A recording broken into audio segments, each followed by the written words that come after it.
Hey guys, welcome back to the channel. Today we're talking about the AKG Lyra. AKG is an audio company, which means they know what they're talking about when it comes to sound. So what's really impressive about this mic is that most USB microphones top out at 16-bit 48 kHz, whereas this one tops out at 24-bit 192 kHz. That's a big deal. So we're gonna unbox it, but first let's look at the box. All right, so on the front here, you just got Lyra. So you just got your picture here. And then on this side, you have just a picture of it. On the back, it shows you all the pickup patterns it can do. So it's got 4 different ones. We'll get into that a bit later. And on this side, it's just got some usual marketing gimmicks. So let's cut this open. Mr. Knife. All right, so cut this one, and then we'll cut that one. Let's open it up. Okay, so open this. All right, so you got your, congratulations, you've purchased the mic. All right, so let's put this down here. Your software, your free software, and a warranty card, and instructions. All right, so let's take out this top piece here, and straight away you can see the mic. We're gonna take the mic out, so let's take this piece out. Let's take the whole piece out. It comes out in one big block. There's nothing left in the box. There's the mic itself, all encapsulated in this foam. So just breaks apart. Just in 2 pieces, it breaks apart. It's already in the stand. If you move this away, you can see that there's the USB-C cable and a adapter for mounting on mic stands and that kind of stuff. Here is the mic. Let's have a closer look. The AKG Lyra is a USB condenser microphone that features design cues from the studio mics of the 1970s. It's capable of recording at 24-bit 192 kHz, which is what you would get with a Scarlett audio interface, making this a very powerful feature. Underneath its metal grille, you'll find 4 capsules that AKG has dubbed Adaptive Capsule Array. What's so adaptive about it? Well, you've got a choice of 4 different pickup patterns. The most common mode, front, only picks up from the 2 forward-facing capsules equally with the rear 2 disabled. This is best for picking up a single subject. Then you have front and back, otherwise known as omnidirectional, which picks up evenly in all directions. This mode is good for interviews, leaving the mic in the middle of both parties. You also have tight stereo, which again only uses the front 2 capsules, but you can hear which side the sound is coming from.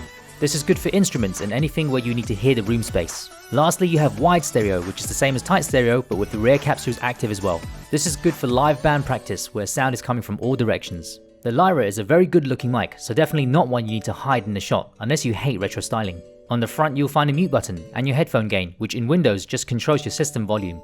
On the rear, you'll find your microphone gain and a pickup pattern switch. It's important to note there are no markings on the dials, so it's impossible to determine what gain you're on. It does look cleaner this way, so it's the classic case of style over substance. Is that a good thing or a bad thing? You decide. On the underside, you'll have a USB-C connector and a zero latency headphone jack, which you can also send your system audio to, which is very handy. This entire section was recorded on the Lyra. It's a very clear, full and high quality sound and picks up low ends very nicely. But unfortunately also picks up a lot of high ends as well, making S's or sibilance an issue. You can fix this with EQ or just staying further from the mic. And that's about it on features. Okay, so let's talk build quality. So off the bat, stand is very solid. I feel like this is solid aluminium, so it's very solid, no flex at all. It will not break. This is just really, really nice. Unfortunately, when you get to the mic, it is plastic. It would have been nice to see aluminium used on the body as well, but unfortunately this is all plastic apart from this little mesh here, which is some sort of thin metal. There is a little bit of flex on the little dials here, so that's unfortunate. Not a deal breaker. It doesn't feel flimsy. So some reviews I've seen have said that it feels really cheap and flimsy. It doesn't. It does feel quite solid. It's just made of plastic. Okay guys, so we're going to test the mic now. It sounds pretty good already. I'm not an audio engineer, so I don't know too much about audio. I'm just going to test it as a general user. You want to get close and you want to get that the bassy tones. And that's when you need this pop filter here, so you can get that bass. GoDaddy! Running your own business, running you rags, GoDaddy can help with memorable domains, website design, online marketing, and 24/7 expert advice. In 1934, PSECU was forged by 22 ordinary people, determined to build a different kind of bank. It was grey and ill-defined, marked only by a few livid cottages and limitless black forests grizzled with snow.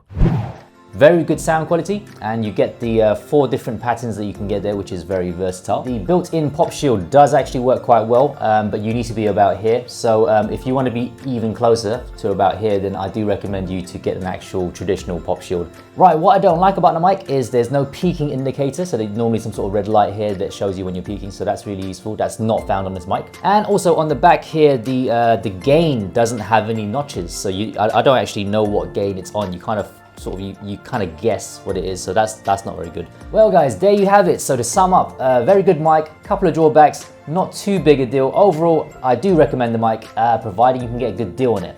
So thank you for watching guys, and I will see you next time. Do it! Correction, you can kill it! Go you! Go daddy! Who writes this crap?